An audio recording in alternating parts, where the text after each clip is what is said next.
आज हम होम्योपैथी और इलेक्ट्रो होम्योपैथी के बहुत ही महत्वपूर्ण विषय पर चर्चा करेंगे कि होम्योपैथी और इलेक्ट्रो होम्योपैथी में लेटेस्ट रिसर्च क्या हैं और रीसेंट स्टडीज़ क्या हैं, इसमें नवीनतम अध्ययन क्या हुए हैं और उनसे इन चिकित्सा पद्धतियों की कितनी उन्नति हुई है। यहाँ सबसे पहले ये चर्चा कर देना आवश्यक है कि होम्योपैथी और इलेक्ट्रो होम्योपैथी में जो डाइल्यूशन है, इस डाइल्यूशन को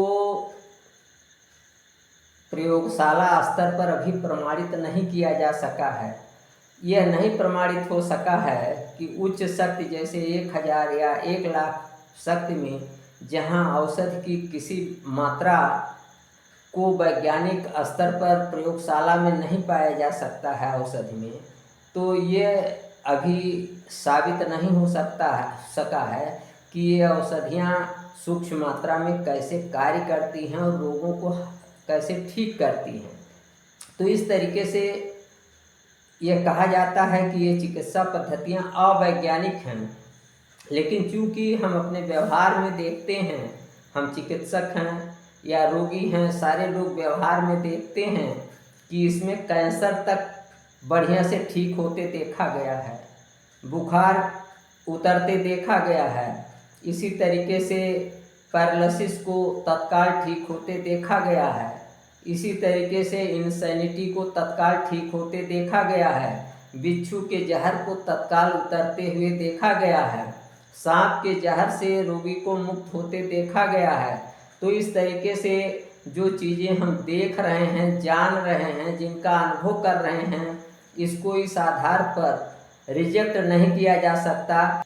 वर्तमान में यद्यपि होम्योपैथी में नित नए आविष्कार हो रहे हैं, नई नई औषधियों की खोज हो रही है, उन पर प्रयोग हो रहे हैं, इसलिए होम्योपैथी में औषधियों की संख्या वर्तमान में 2000 से भी अधिक है और नित नवीन नई औषधियाँ जुड़ रही हैं। इसी तरीके से विभिन्न रोगों के लिए, विभिन्न महामारियों के लिए भी इस पर अनुसंधान हो रहे हैं। कोविड काल में भी इसमें जो है काफ़ी अनुसंधान किए गए, लेकिन क्लिनिकल ट्रायल्स और रिसर्च के द्वारा तमाम औषधियों को कोविड में लाभदायक पाया गया।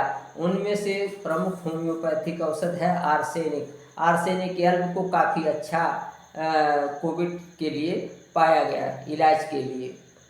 अब हम इलेक्ट्रो होम्योपैथी की बात करते हैं तो इलेक्ट्रो होम्योपैथिक औषधियाँ 114 पौधों से पहले बनाई जाती थीं, लेकिन अब कैनाबिस सटाइवा नामक पौधे को निकाल दिया गया है और वर्तमान में इलेक्ट्रो होम्योपैथिक औषधियाँ मात्र 113 हानिरहित पौधों से बनाई जा रही हैं।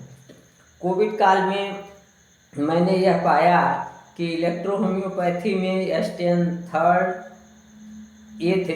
या फोन थर्ड डाइल्यूशन और यशोन को सूखी गोली में प्रयोग करके हमने कोविड के लिए, उसके इलाज के लिए, उसकी रोकथाम के लिए इलेक्ट्रो होम्योपैथी को बहुत अच्छा पाया। इससे कोविड काल में मेरा इतना मनोबल था कि मेरे क्लिनिक में रोगी आते थे, लेकिन मुझे डर नहीं लगता था और मैंने एक भी दिन कोविड काल में अपनी क्लिनिक को बंद नहीं किया। केवल संडे हमारा क्लोज रहता है, साप्ताहिक वीकली वही बंद रहता था।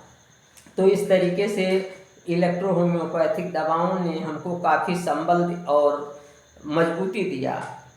अब हम देखते हैं कि वर्तमान में क्या अध्ययन हुए हैं और इससे इन चिकित्सा पद्धतियों की क्या उन्नति हुई है। तो यहाँ हम देखेंगे कि स्टैंडर्डाइजेशन की बात करेंगे। वर्तमान में होम्योपैथिक और इलेक्ट्रो होम्योपैथिक दवाएं मानक के अनुरूप बनाई जा रही हैं, जिसके कारण उनकी गुणवत्ता बढ़िया होती है और डॉक्टर और रोगी को इसमें चिकित्सा में काफ़ी सहूलियत हो रही है और अच्छा महसूस हो रहा है। डिजिटलाइजेशन हुआ है।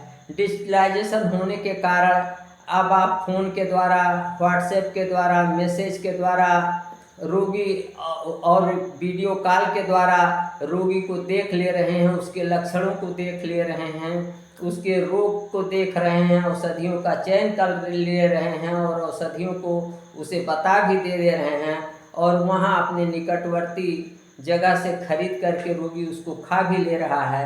तो इस तरीके से इसकी पैठ और पहुँच होम्योपैथी की डिजिटलाइजेशन के कारण काफ़ी बढ़ा है और इससे होम्योपैथी का विस्तार हुआ है। इसी तरीके से डिजिटलाइजेशन के कारण इलेक्ट्रो होम्योपैथी का भी काफ़ी विकास हुआ है और ये इलेक्ट्रो होम्योपैथी ने जन सामान्य में अपनी पहुंच काफ़ी बढ़ाई है। इसके साथ ही साथ अब हम देखेंगे कि एडवांस डायग्नोस्टिक टेक्निक्स जो हैं, इससे भी हमें होम्योपैथी और इलेक्ट्रो होम्योपैथी चिकित्सकों को इलाज में सुविधा होती है।